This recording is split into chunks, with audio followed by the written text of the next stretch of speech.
Saya lagi di rumah nih guys. Jangan lupa like, comment, and subscribe.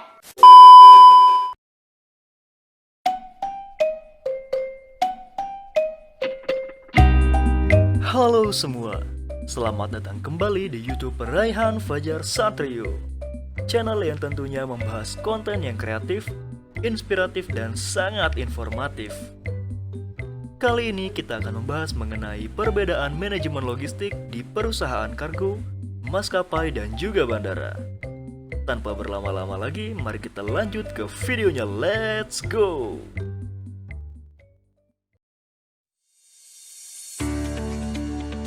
Sebelum membahas mengenai perbedaan dari sistem manajemen logistik, apakah kalian tahu apa itu manajemen logistik? Manajemen logistik adalah suatu bagian dari manajemen rantai pasok atau supply chain management yang di dalamnya melakukan perencanaan, pelaksanaan, serta pengendalian arus barang secara lebih efektif dan efisien yang mencakup transportasi, distribusi, penyimpanan, jasa layanan, serta informasi terkait mulai dari mana barang tersebut berasal hingga tiba di tempat konsumen untuk bisa memenuhi keperluannya. Yang pertama, sistem manajemen logistik di perusahaan kargo. Kegiatan logistik sendiri tidak hanya berpusat pada pengiriman barang, namun juga ada pergudangan, pengadaan truk, dan masih banyak lagi. Jika berbicara tentang jasa logistik, maka jasa logistik bisa diartikan sebagai suatu perusahaan yang menawarkan jasa pengiriman barang, pengadaan transportasi, pergudangan, manajemen logistik, dan masih banyak lagi. PT Kereta Api Logistik atau disingkat KALOG dibentuk dengan tujuan melayani distribusi logistik berbasis kereta api dengan kemasan bisnis door-to-door service untuk memberikan pelayanan yang paripurna bagi pelanggan kereta api yang didukung dengan layanan pra dan purna. PT Kereta Api Logistik atau KALOG fokus pada orientasi bisnis sebagai jasa layanan distribusi logistik terpadu atau Total Logistic Solution melalui end-to-end service. KALOG memberikan nilai tambah pada layanan distribusi logistik, termasuk layanan yang telah disediakan oleh PT Kereta Api Indonesia Persero. Sistem logistik yang dilakukan perseroan mengambil langkah inisiatif dan strategi dengan menghubungkan angkutan barang berbasis kereta api ke kawasan industri. Fasilitas overcapping yang terhubung langsung dengan jalur kereta dan memungkinkan kegiatan bongkar muat dapat dilakukan dalam overcapping, sehingga menekan risiko kerusakan barang akibat faktor cuaca. Ketersediaan overcapping tersebut menjadi fasilitas yang ideal bagi angkutan komoditas seperti semen, plat koil, kalsium, karbonat, dan komoditas lainnya. Kedua, sistem manajemen logistik di maskapai. Berbagai maskapai penerbangan di Indonesia memiliki peran penting dalam proses logistik nasional. Adapun peran maskapai di sini yaitu menjadi distributor atau penyalur dari berbagai perusahaan kargo yang bekerja sama dengan maskapai penerbangan tersebut. PT Lion Express atau lebih dikenal dengan nama Lion Parcel merupakan satu maskapai yang memberikan layanan bisnis di sektor logistik.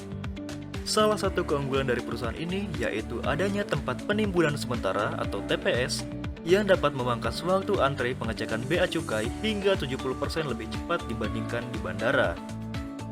Warehouse ini dilengkapi dengan adanya petugas dari bea cukai, aviation security, maupun alat X-ray. Setelah logistik itu sukses melalui proses pemeriksaan, barang itu kemudian diangkut menggunakan truk yang tersegel. Hal ini untuk menghindari penyelewengan saat barang diantar menuju bandara. Bila ada pelanggaran atau segel rusak, maka sanksi sebesar 1 miliar rupiah akan didapatkan.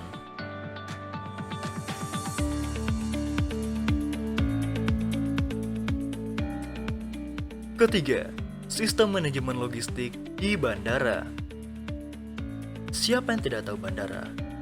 Tempat ini tidak hanya berfungsi untuk melayani penumpang pada jasa penerbangan saja. Bandara sendiri mempunyai sistem manajemen logistik yang mungkin belum diketahui oleh banyak orang. Sistem logistik di bandara berasal dari berbagai kargo logistik yang berasal dari beberapa maskapai di bandara. PT Angkasa Pura Logistik merupakan salah satu anak perusahaan dari Angkasa Pura Airports. Adapun layanan logistik yang dilakukan seperti forwarder, ekspedisi muatan pesawat udara atau EMPU, merchandise distribution center, total baggage solution, warehouse, dan yang terbaru yaitu air freighter.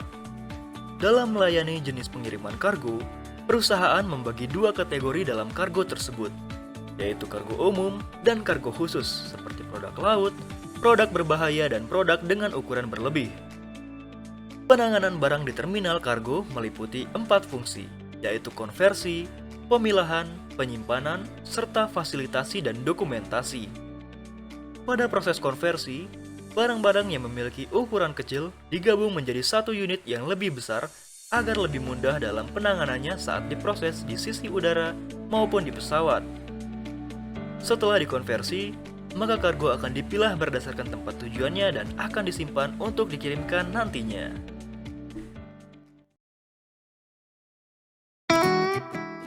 Itulah pembahasan mengenai manajemen logistik di perusahaan kargo, maskapai, dan juga bandara. Semoga dari pembahasan tadi dapat memberikan manfaat bagi kita semua. Saya Rahen pamit undur diri dan sampai bertemu di video selanjutnya.